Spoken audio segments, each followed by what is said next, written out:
اللهم صل صلاة كاملة وسلم سلاما تاما على سيدنا محمد الذي تنحل السميع العليم من الشيطان الرجيم. بسم الله الرحمن الرحيم. الحمد لله الذي أنزل على عبده الكتاب ولم يجعل له عوجا وخلق السماوات والأرض وجعل الظلمات إلى النور ثم الذين كفروا بربهم يعدلون أينما تكونوا يدرككم الموت ولو كنتم في بروج مشيدة. صدق الله العظيم. Alhamdulillah, syukur kepada Allah Subhanahu wa ta'ala kerana dengan limpah dan kurnianya, kerana dengan izin Allahnya, dengan izinnya dapat lagi kita bersemu pada pagi ini, dengan izinnya dapat lagi kita bersama pada pagi ini. Alhamdulillah, kulluhu biiznillah, semuanya dengan izin Allah. Masih boleh berbicara hari ini, saya masih lagi boleh bercakap, saya masih lagi boleh bernafas, saya masih lagi boleh melihat, saya masih lagi boleh mendengar, dan juga pagi tadi alhamdulillah saya masih lagi boleh berjalan. Itu semua dengan izin Allah, semuanya kurniaan Allah Subhanahu wa ta'ala. Assalamualaikum warahmatullahi wabarakatuh. Alhamdulillah, syukur pada Allah Subhanahu wa ta'ala. Allah beri kesempatan kepada kita semua pada hari ini yang bersama-sama dengan saya. Alhamdulillah, syukur kepada Allah Subhanahu wa ta'ala. Dan insya-Allah pada pagi ini kita akan cerita berkenaan dengan sambung yang semalam, iaitu metod, kaedah bagaimana kematian itu datang kepada manusia, kaedah bagaimana kematian itu Allah tentukan kepada seseorang. Ia bergantung kepada amalan. Itu adalah basically, itu adalah basic. Basicnya ialah dia bergantung kepada amalan seseorang. Kalau amalan seorang tu mungkin sedikit, maka makin payahlah, maka makin teruklah sakaratul mautnya. Namun jika amalannya banyak, mungkin mudah-mudahan dengan izin Allah sakaratul mautnya itu diringankan, sakaratul mautnya itu diperlahankan, dikurangkan sakitnya sakaratul maut. Ia bergantung kepada amalan. Seperti mana semalam kita cerita berkenaan dengan orang yang zalim. Dan pada pagi ini kita sambung. Bismillahirrahmanirrahim. Falaula idza balaghatil hulqum, yang bermaksud surah Waqiah ayat 83, yang bermaksud mengapa ketika nyawa sampai di kerongkong. Ini semalam kita dah huraikan. Nyawa sampai di kerongkong kerana pada waktu ini tuan-tuan, pintu taubat telah pun ditutup oleh Allah Subhanahu wa ta'ala. Bismillahirrahmanirrahim. Kalla idza balagatit taraqi, yang bermaksud sesekali jangan apabila nafas seseorang telah mendesak sampai ke kerongkongnya. Maknanya tuan-tuan, kalau kita perhatikan di sini, kalau ikut huraiannya tuan-tuan, perhatikan di sini bermakna bila nyawa sampai di kerongkong, nyawa ditarik daripada kaki naik ke atas. Inilah kebanyakannya yang berlaku. Kebanyakan yang berlaku, Allah boleh tarik nyawa manusia ikut mana-mana sahaja melalui malaikat yang Allah kirimkan untuk cabut nyawa kita. Boleh cabut melalui mana-mana sahaja.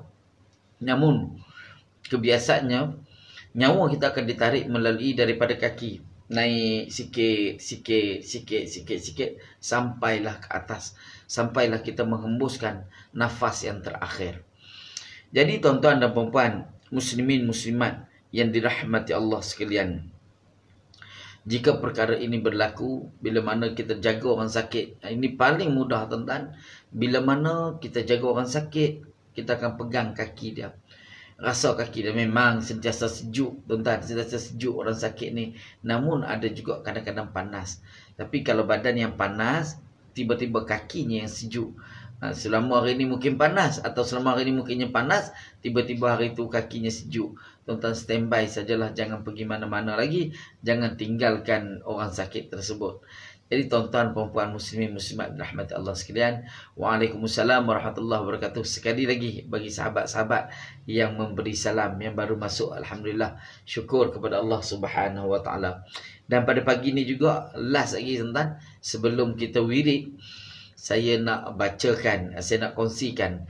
Ini saya buat begini tuan-tuan, supaya rasa timbul kita rindu, timbul kerinduan, timbul kasih, timbul sayang, timbul pelbagai lagi perasaan yang seronok kepada Nabi Muhammad sallallahu alaihi wasallam.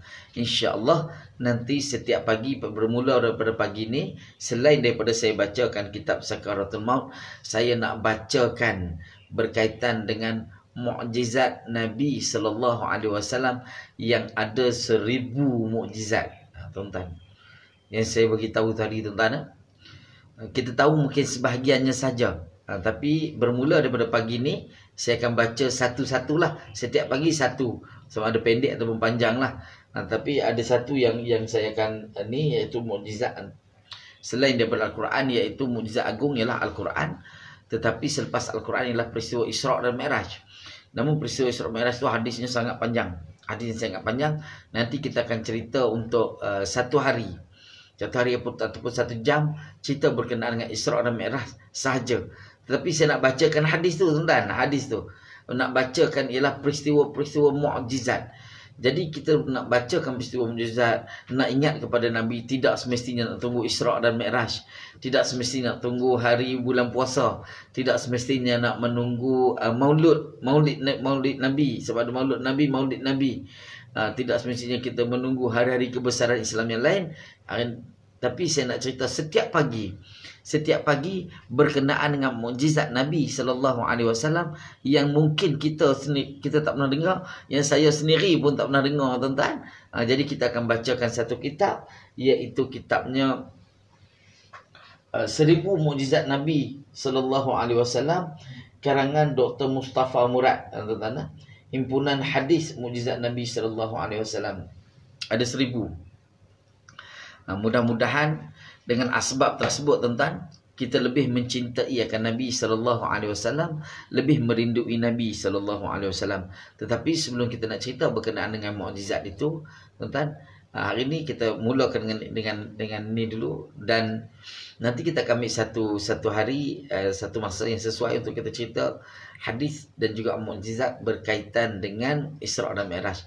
Hari ini kita cerita yang lain tuan-tuan, sebab dia bermula. Hadis yang pertama sekali ataupun peristiwa pertama, mukjizat pertama, dimulai dengan peristiwa Isra' dan Mi'raj. Tengok, sebab peristiwa Isra' dan Mi'raj ni dia yang kedua terbesar selepas Al-Quran.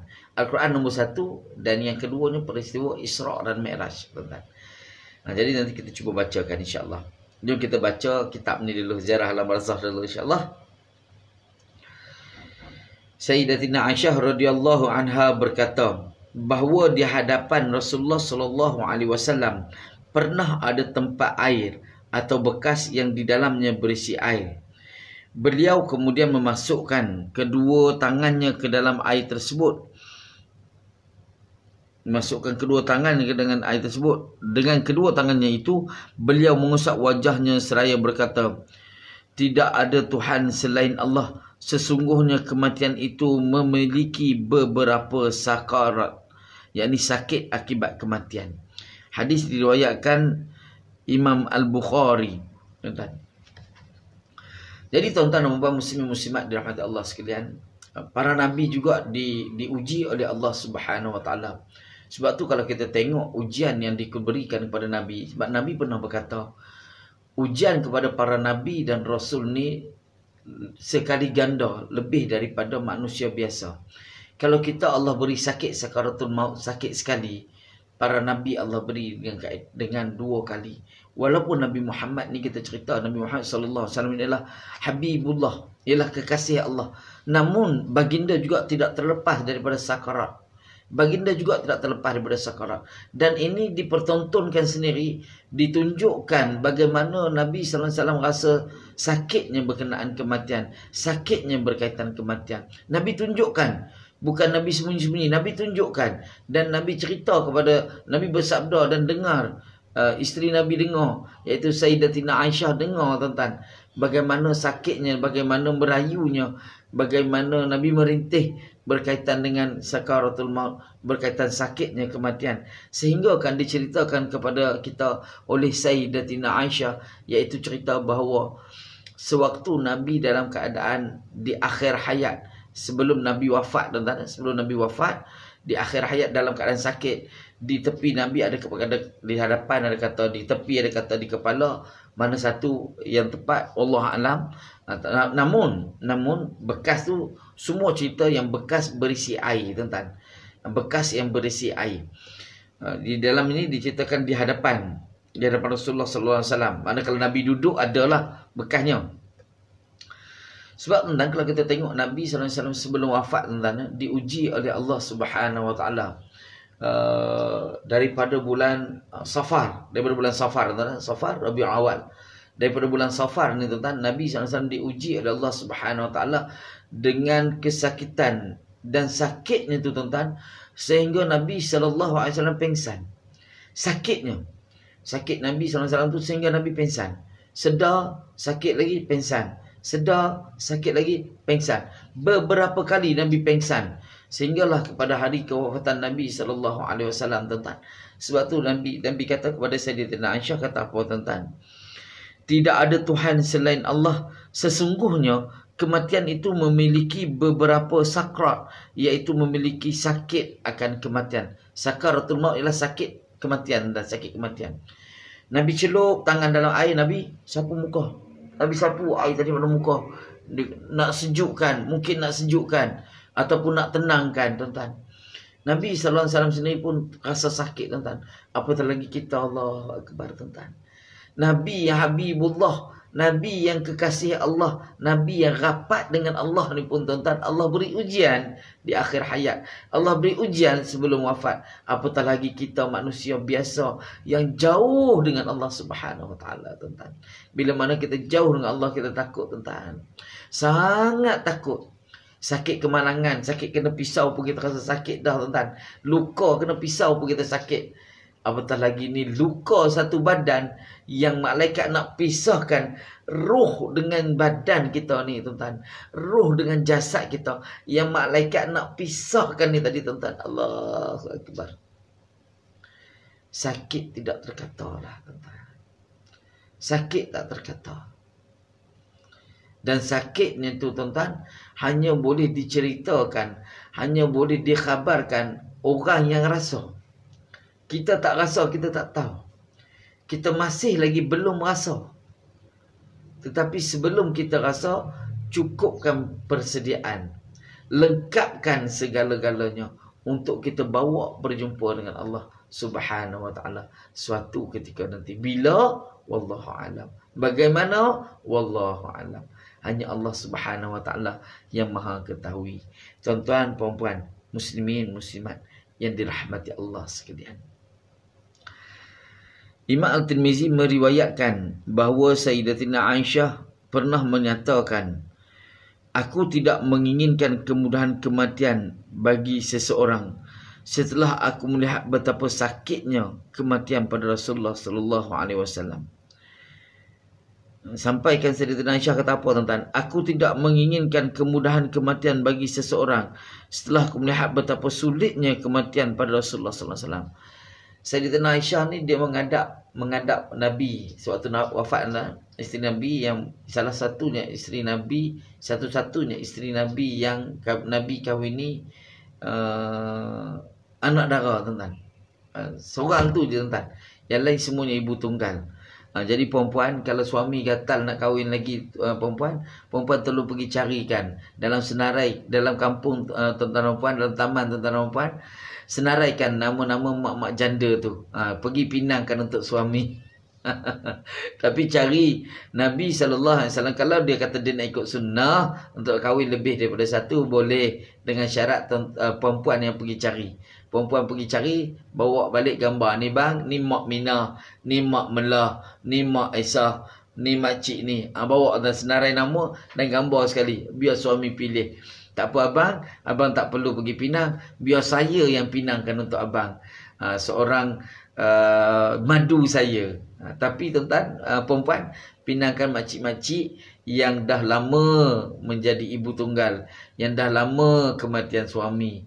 Itu kaedah dia. Barulah ikut sunnah, tuan-tuan. Barulah ikut sunnah. Cakap kat suami begitu. Jadi tuan-tuan dan perempuan, muslimin, muslimat yang dirahmati Allah sekalian. Sayyidina Aisyah pernah kata apa, tuan-tuan? Aku tidak menginginkan kemudahan. Aku kalau boleh tak nak orang ni senang dalam kematian. Sebab bila mana aku tengok Nabi SAW susahnya keadaan sakaratul maut, sakitnya keadaan sakaratul maut. Dan daripada Sayyidina Aisyah lagi, dia mengatakan, aku tidak membenci susahnya mati pada seseorang untuk selama-lamanya setelah Nabi SAW. Maknanya tuan, kita akan diuji oleh Allah SWT di akhir hayat dengan sakaratul maut. Setiap orang akan merasai sakaratul maut. Setiap orang akan merasai sakitnya akan kematian. Bagaimana tahap kesakitannya itu mungkin bergantung kepada amalan dia. Apa amalan dia? Mungkinlah mudah-mudahan dengan asbab kita ada amalan, dengan asbab seseorang tu cukup amalan, mudah-mudahan Allah ringankan, mudah-mudahan Allah kurangkan kesakitan berkaitan dengan sakaratul maut, kesakitan berkaitan dengan kematian. Jadi tuan-tuan dan puan-puan muslimin muslimat yang dirahmati Allah sekalian, kesemua hadis yang saya bacakan tadi diriwayatkan oleh Imam Al-Bukhari. Dan kita baca hadis-hadis yang lain insya-Allah. Abdullah ibnu Imam Ahmad dalam Zawaid Az-Zuhdi meriwayatkan hadis dari Thabit bahawa Rasulullah SAW pernah bersabda, sementara ketika itu beliau sedang berusaha menghadapi sakaratul maut, Nabi SAW bersabda, seandainya anak cucu Adam tidak berbuat kecuali hanya untuk ini menghadapi kematian, pastilah dia beramal. Seandainya anak cucu Adam tidak berbuat kecuali hanya untuk ini, yakni menghadapi kematian, pastilah dia beramal. Maksudnya di sini tuan-tuan, Nabi pesan kepada kita supaya kita melakukan amal soleh, supaya kita meningkatkan ketakwaan kepada Allah Subhanahu Wa Taala, meningkatkan amal soleh kita kepada Allah Subhanahu Wa Taala. Kenapa tuan-tuan? Kerana mungkin amalan ini, yang seperti mana saya bagi tahu tadi, mungkin amalan-amalan yang dia buat seharian dapat mengurangkan rasa sakit, dapat mengurangkan rasa kesusahan kematian itu sendiri. Mungkin tuan-tuan, mungkin. Sebab tu dengan amalan, dia bukan dengan benda-benda lain, tetapi dengan amalan. Dia boleh buat amalan-amalan apa yang dia boleh buat. Apa-apa jua amalan lah, amal soleh yang dia perlu buat. Dan Nabi kata apa tuan-tuan? Nabi kata, pasti dia akan beramal. Pasti. Kalaulah dia tahu betapa sakitnya kematian tu, pasti dia akan beramal soleh tuan-tuan. Sudah pasti. Dan tuan-tuan dan perempuan muslimin muslimat dirahmati Allah sekalian.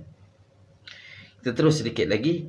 Luqman Al-Hanafi dan Yusuf ibn Ya'qub Al-Hanafi menyatakan, kami pernah mendengar Ya'qub, yakni Nabi Ya'qub AS, ketika datang kepadanya pembawa khabar gembira, dia berkata kepadanya, aku tidak tahu, aku tidak mendatangimu hari ini melainkan bahawa Allah akan memudahkan sakaratul maut bagiku.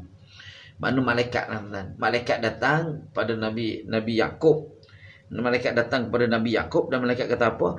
Aku tidak mendatangimu hari ini melainkan bahawa Allah akan memudahkan sakaratul maut bagimu. Tuan-tuan. Mana malaikat ni biasa dia akan menyamak, jadi dia menyerupai seorang lelaki lah, kebiasaan menyerupai seorang lelaki, seperti mana malaikat-malaikat lain juga tuan-tuan. Ibnu Mas'ud menuturkan bahawa Rasulullah SAW pernah bersabda, sesungguhnya nyawa seorang mukmin akan keluar disertai cucuran keringat. Bila nyawa kita ditarik oleh Allah Subhanahu Wa Taala, kita akan keluar dengan berpeluh sekali tuan-tuan, berpeluh. Sedangkan nyawa orang kafir keluar seperti mengalirnya nafas keldai. Nafas keledai ni bunyi dia buruk tuan. Kalau tengok keledai yang sakit, keledai yang nak mati dan buruk bunyi dia. Tapi bagi orang mati dia kadang-kadang dia senyap. Bagi orang beriman kadang-kadang dia senyap tapi peluh yang keluar, nampak peluh. Terutama di bahagian dahi lah. Paling mudah kita tengok bahagian dahi.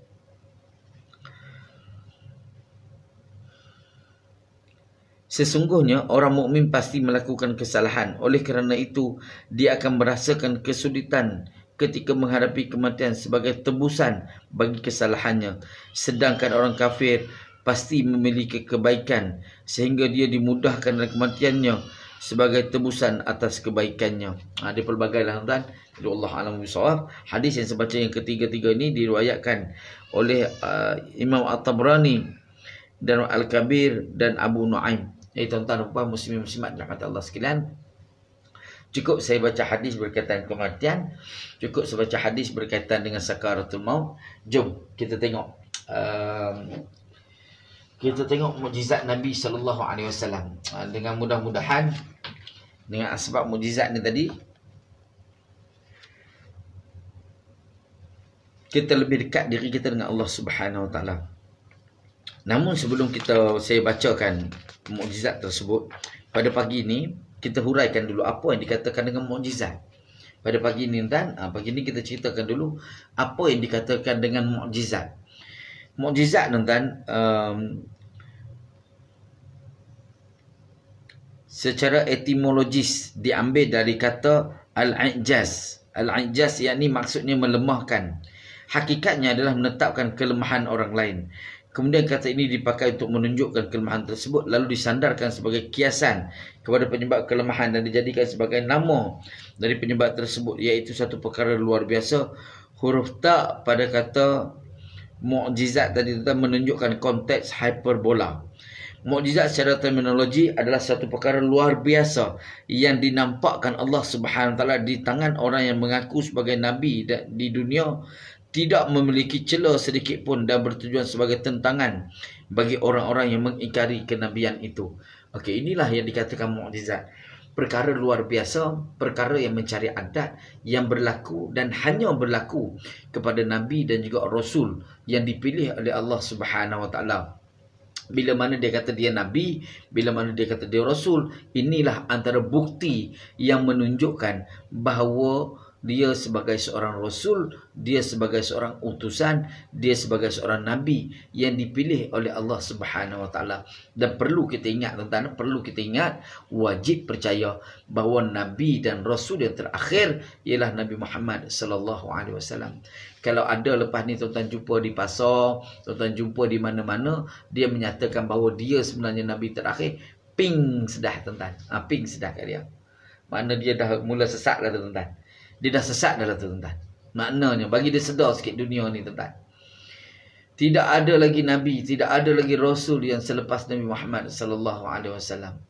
Tidak ada lagi tuan-tuan. Hanya Nabi Muhammad inilah rasul dan juga nabi yang terakhir tuan-tuan. Para ulama menegaskan beberapa syarat yang harus ada pada mukjizat, iaitu perkara luar biasa itu harus dilakukan oleh Allah Subhanahu wa taala, kerana mukjizat merupakan pengakuan Allah Subhanahu wa taala kepada rasulnya, sehingga tidak disyaratkan untuk dilakukan oleh selain Allah Subhanahu wa taala. Hanya Allah saja yang berkurniakan dan bukan yang dicipta tuan-tuan, bukan dicipta. Sekarang ni ada, kalau kita tengok ada rasul Melayu lah, nabi Melayu lah tuan-tuan, macam-macam ajaran tuan-tuan dia keluar. Tuan-tuan, tidak ada sama ada hang Melayu ke, hang Cina ke, hang India ke, hang Negro ke, hang putih ke, apa-apalah bangsa kita pun tuan-tuan, tidak ada lagi nabi selain daripada Nabi Muhammad SAW yang telah diutuskan sebagai nabi akhir zaman. Hanya Nabi Muhammad yang terakhir. Tak ada lagi tuan-tuan, tak ada lagi. Keluarlah kok mana pun, mainlah kok mana pun, mari kok barat ke, mari kok timur ke, mari kok selatan ke, mari kok mana-mana tuan-tuan, tidak ada lagi tuan-tuan. Hanya Nabi Muhammad yang terakhir. Pegang yang elok tuan-tuan yang tu. Sebab kadang-kadang ada orang kata dia ada jumpa dengan Rasul. Tapi Rasul tadi dia berniaga di pasar. Tuan-tuan. Melainkan kalau nama dia Rasul tuan-tuan, nama dia ayah dia letak Abdul Rasul. Wallahualam lah tuan-tuan. Wallahualam. Dia letak nama saja, tapi bukanlah Rasul yang diutuskan oleh Allah Subhanahu wa taala. Perkara luar biasa ini bukanlah sesuatu yang dapat dilakukan oleh Nabi SAW. Kalau biasa ini bukanlah sesuatu yang dapat dilakukan oleh Nabi. Bukan Nabi suka-suka buat sendiri, tetapi semuanya diberikan oleh Allah, ditunjukkan oleh Allah, dan dikuasakan oleh Allah Subhanahu Wa Taala. Bukan benda lain, tuan-tuan, bukan benda lain. Mukjizat adalah satu perkara luar biasa. Sebab kalau bukan perkara luar biasa, tentu orang berdusta memiliki kemungkinan untuk mengaku sebagai Nabi. Dengan syarat ini, maka hal seperti sihir tidak termasuk dalam kategori mukjizat, kerana hal itu tidak luar biasa dan boleh dilakukan dengan dipelajari terlebih dahulu. Ini beza mukjizat dengan sihir. Kadang-kadang orang menyatakan bahawa dia ada mukjizat. Selepas Nabi ini dia kata dia ada mukjizat. Dia kata dia boleh buat sesuatu benda yang pelik. Dia boleh buat satu benda yang mustahil. Dia boleh buat satu benda yang perkara luar biasa. Perkara yang luar biasa, yang mencari adat, dia boleh buat. Tapi bila kita tengok, tuan, itu bukanlah mukjizat. Sebab mukjizat ni hanya dikurniakan kepada Nabi dan Rasul yang sebenar. Dan Nabi dan Rasul yang sebenar terakhir adalah Nabi Muhammad. Tapi selepas daripada itu, jika ada dia mengaku sebagai Nabi, mengaku sebagai Rasul, bermakna dia menggunakan kaedah sihir. Sebab sihir ni boleh dipelajari. Siapa-siapa boleh pelajari. Siapa-siapa pun boleh pelajari sihir, berbanding dengan mukjizat. Mukjizat tidak boleh dipelajari. Ianya dikurniakan oleh Allah Subhanahu Wa Taala kepada insan-insan terpilih, kepada nabi-nabi, orang-orang yang dipilih oleh Allah Subhanahu Wa Taala. Tak boleh dipelajari, itu mukjizat. Tetapi berkaitan sihir, everyone can do it. Sesiapa saja boleh buat. Sesiapa saja boleh belajar, tuan-tuan. Cuma bila berkaitan dengan sihir ni, dia perlu bersedia bahawa yang pertama sekali dia mesti mensyirikkan Allah Subhanahu Wa Taala. Na'udzubillah. Pertama sekali untuk menjadi ahli sihir, dia mesti mensyirikkan Allah Subhanahu Wa Taala. Inilah perkara pertama yang perlu dia buat. Kerana apa? Kerana dia tak boleh melakukan sembahyang, dia tak boleh melakukan amal ibadah, dia tak boleh puasa, tak boleh sembahyang. Kalau puasa pun mungkin puasa cara dia. Puasa cara dia, tuan-tuan. Tak boleh sembahyang, tak boleh buat amal ibadah kerana ada, tak boleh mandi pun, tuan-tuan. Yang ilmu sihir tu tadi, tuan-tuan. Dengan syarat dia mesti menyekutukan Allah terlebih dahulu. Barulah jin, barulah syaitan akan bantu dia, tuan-tuan. Betapa dia menyesatkan manusia, betapa syaitan dan jin ni menyesatkan manusia dengan kesesatan yang nyata, tuan-tuan. Tuan-tuan dan puan-puan, muslimin muslimat yang dirahmati Allah sekalian. Dan perkara ini, tuan-tuan, mukjizat ini harus timbul dari tangan orang yang mengaku sebagai Nabi, sebagai kebenaran, pembenaran dan pengakuannya. Dengan syarat ini, maka tidak termasuk dalam kategori mukjizat. Ini hal-hal seperti karamah, ma'unah dan istidraj, kerana semua itu tidak timbul dari tangan seseorang mengaku sebagai Nabi. Sebab karamah timbul dari tangan hamba yang soleh, ma'unah timbul dari orang-orang awam yang membantu mereka menyelesaikan masalah yang mereka hadapi, istidraj timbul bagi orang fasik untuk menipunya, dan ihanah timbul dari seorang pendusta yang mengaku sebagai Nabi untuk mendustakannya, seperti yang terjadi kepada Musailamah yang meludahi mata orang yang buta sebelah agar sembuh, tetapi justru mata yang sihat menjadi buta. Nah, tuan-tuan, puan muslimin muslimat yang dirahmati Allah sekalian. Dia ada beberapa kategori, tuan-tuan. Perkara-perkara yang mencari adat, perkara-perkara luar biasa dalam dunia ni ada beberapa kategori. Yang pertama ialah mukjizat. Yang kedua sihir. Yang ketiga karamah. Kemudian ma'unah, istidraj. Ini antara perkara-perkara luar biasa yang berlaku pada orang-orang tertentu. Contoh, tuan-tuan, contoh. Mukjizat hanya berlaku kepada Nabi dan juga kepada Rasul. Dan dikurniakan Allah SWT, tak boleh pelajari. Sihir, siapa-siapa pun boleh. Sihir, siapa-siapa pun boleh belajar, tuan-tuan. Hang siapa? Hang budak kecil, hang budak besar, tuan-tuan. Siapa-siapa boleh belajar sihir. Dan karamah. Karamah ni Allah kurniakan kepada insan-insan terpilih yang warak. Insan-insan terpilih yang beramal soleh. Kepada waliullah terutamanya. Waliullah ni ialah orang yang hampir. Yang tidak seperti mana Nabi, tidak seperti mana Rasul. Tetapi orang ni orang yang soleh. Yang Allah pilih dalam hidup mereka. Karamah biasanya terjadi kepada waliullah ataupun orang-orang yang beramal soleh yang dekat diri dengan Allah Subhanahu Wa Taala. Namun tuan badan sendiri pun tak tahu dia ada karamah, tuan-tuan. Tuan badan sendiri pun tak tahu, tuan-tuan. Dan dia pun tak mengaku. Mari sini, aku ada karamah, aku ada keramat. Orang Melayu panggil keramat, tuan-tuan. Mari aku ada keramat, aku nak bagi kat hang keramat. Tuan-tuan. Ada yang jenis lagu ni, tuan-tuan. Dan begitu juga maunah. Maunah ni timbul bagi orang-orang macam kita. Maunah ni, dia boleh terjadi macam kita. Contoh, kita ada sakit kanser, tuan-tuan. Kita ada sakit kanser. Lalu kita berdoa kepada Allah Subhanahu Taala, ya Allah, sembuhkan penyakit aku, ya Allah. Ya Allah, sihatkan aku, ya Allah. Ya Allah, jauhkanlah aku daripada penyakit ini, ya Allah. Kita doa kepada Allah Subhanahu Taala. Bila mana kita doa tadi, tuan-tuan, Allah makbulkan doa kita. Ini kurniaan Allah sebagai dipanggil sebagai maunah. Allah keluarkan kita daripada kesulitan. Allah keluarkan kita daripada kesusahan. Allah keluarkan kita daripada kesakitan. Ini maunah, tuan-tuan. Seterusnya istidraj. Istidraj ini berlaku kepada Allah kurniakan kepada orang-orang fasik, kepada orang kafir, orang fasik, tuan-tuan. Iaitu Allah bagi kesenangan. Contoh, Allah bagi kesenangan mereka atas dunia ini, tuan-tuan. Bagi senang walaupun mereka bukan orang Islam, walaupun mereka tidak beramal soleh, walaupun mereka ni tidak ada apa-apa hubungan dengan Allah, tuan-tuan. Mana hubungan dari segi hambanya ada, cuma dari segi hubungan amalan macam kita orang Islam, mereka tak ada. Tetapi Allah beri mereka kemewahan. Ini dinamakan istidraj, tuan-tuan.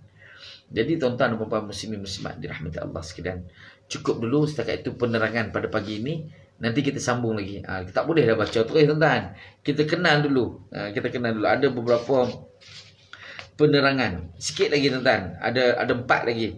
Ada 4 lagi, tuan-tuan, penerangan berkaitan dengan mukjizat.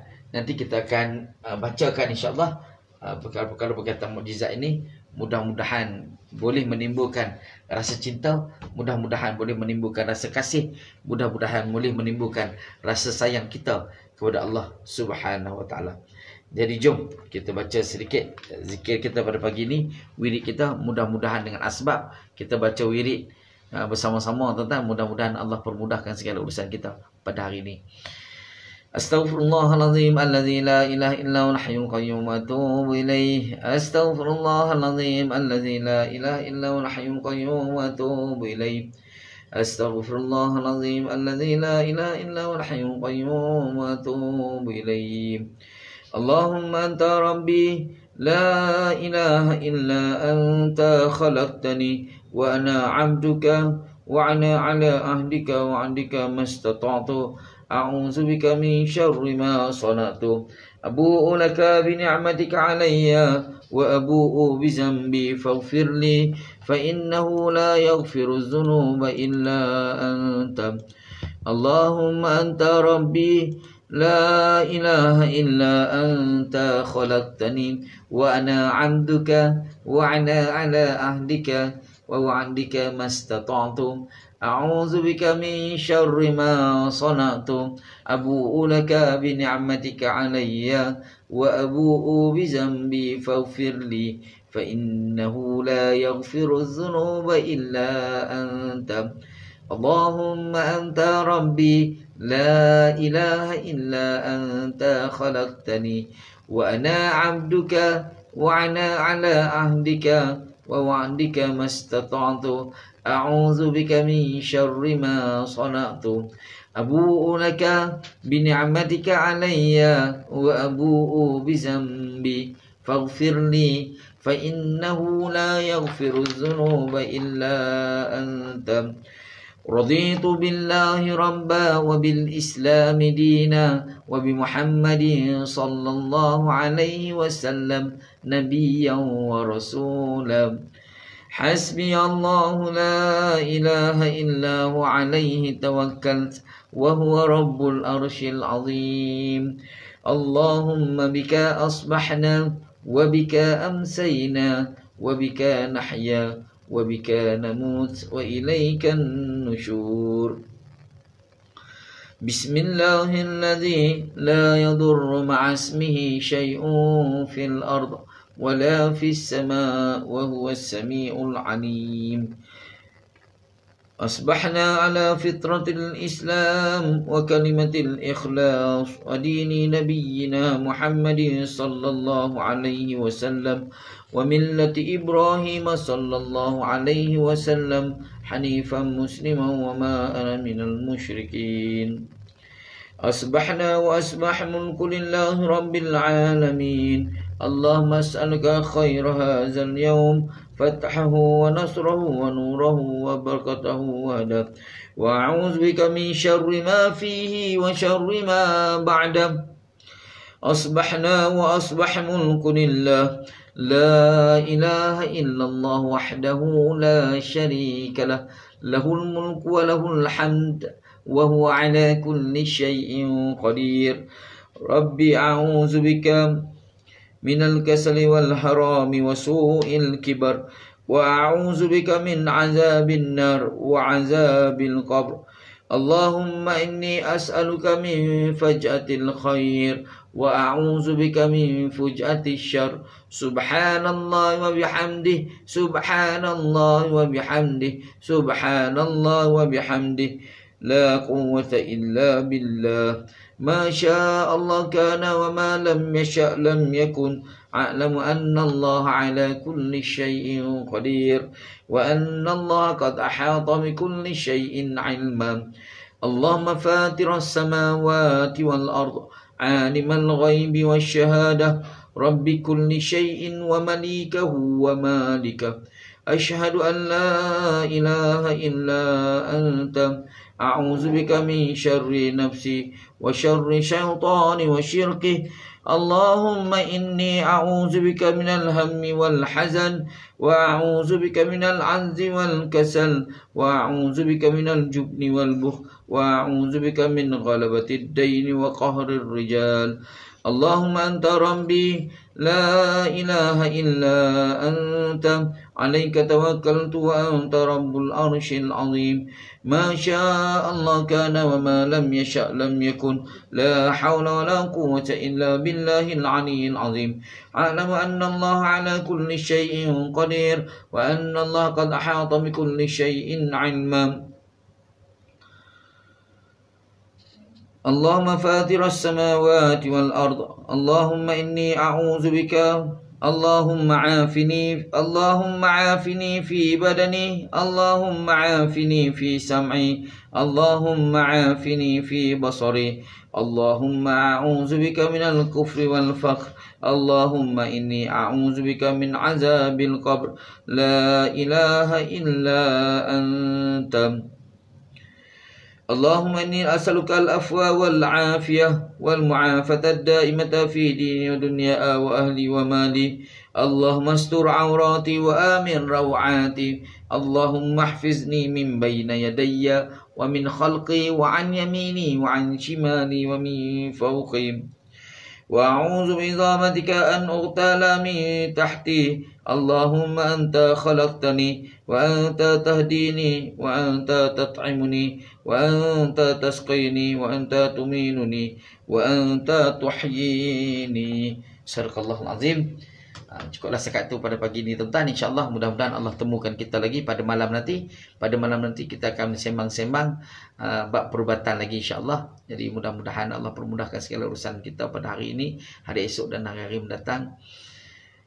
Terima kasih bersama dengan saya insyaAllah. Mudah-mudahan kita jumpa lagi. Assalamualaikum warahmatullahi wabarakatuh. ونفس بعدد كل